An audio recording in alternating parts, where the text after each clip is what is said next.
painting, and I was going up to the walk, and there's some loud voices coming from the door in two languages, English and profane. And I got to the door, and the plastic window on the storm door was missing. And this woman leaned her head out with a cigarette hanging out of her mouth and said, "What do you want?" And I was going to give her my stump speech that I want a public education system that works, and I want health care, and I want to go from the east side to the west side without going in the river, but I didn't really have the courage for a stump speech at that time. I said, "I don't know. How could I help you?" And she said, "Well, what are you?" And I said, "Well, I'm an elected official." She said, "Well, then get us all-day kindergarten.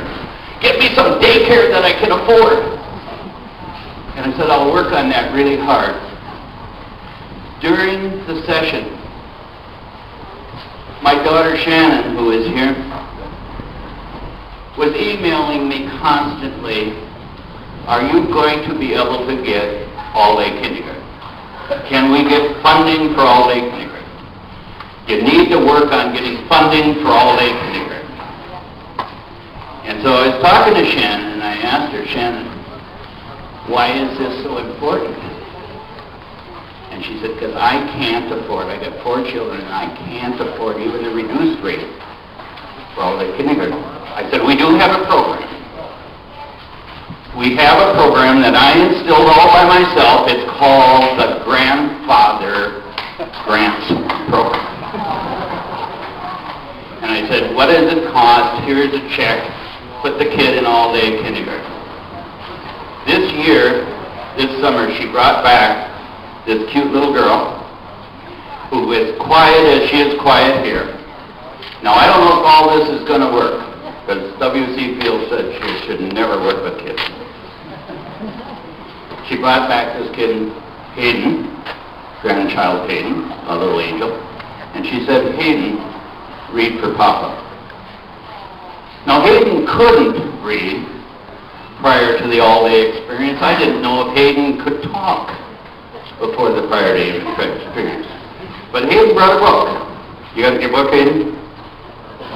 All right, Shannon, she's your child.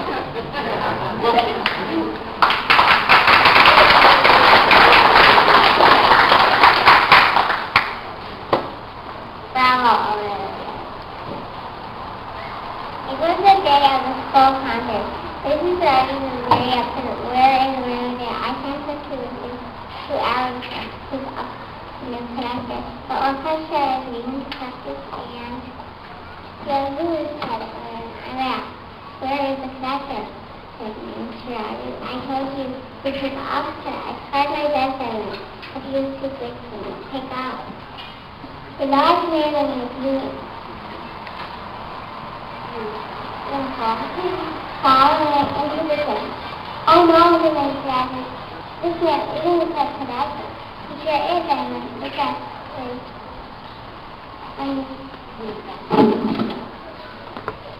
I did not mean the train sector to mention that. I meant the news sector. You are reading across train. You look all the way over here. Just then a man in a mouse face dragged into the gym. I'm sorry, I am so late, he said. No one let me at the station. The real person into the store here.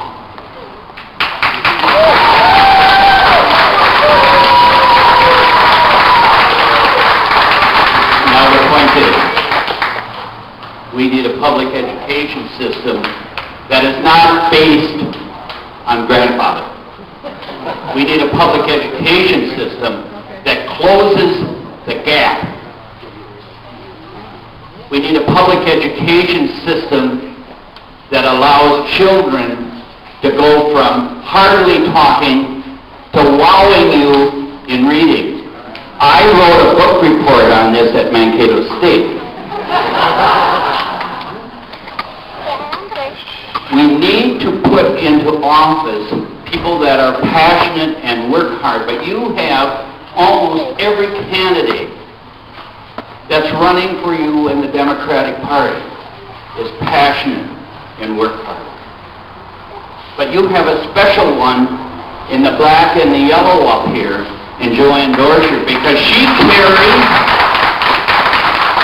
not only carries a passion and work hard for education, but she carries an expertise. As soon as we put her in office, she's going to be able to make a difference, not just because of her hard work ethic, because of her passion, but because of her knowledge of the educational system, which is gravely missing in the state of Minnesota. And we need to put people like this in office.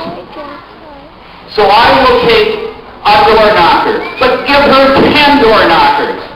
I'll take $1, but give her $10. Put some energy in here, and it's like an old cross-country meet. You pass one, it's worth 2 points. It's worth the point you've taken off and the point you put on. You're going to take one off that doesn't understand public education, and you're going to put one in office that does. Let's give all children in the state of Minnesota an even playing field. Let's not waste these treasures. We need to go to work to build on our human potential here. We cannot throw children and people away in this state. And we're going to put people like Joanne in office, and it's going to guarantee us a success in public education. Thank you for allowing me to speak to you. Thank you. You're a great leader.